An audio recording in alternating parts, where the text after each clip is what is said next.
Ang Pasko ay kay saya kung kayo'y kapiling na. Sana pagsapit ng Pasko, kayo'y naririto.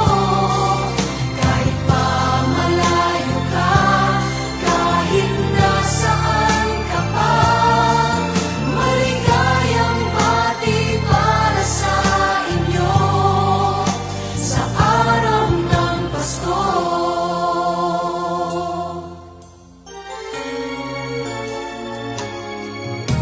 Sa ibang bansa'y di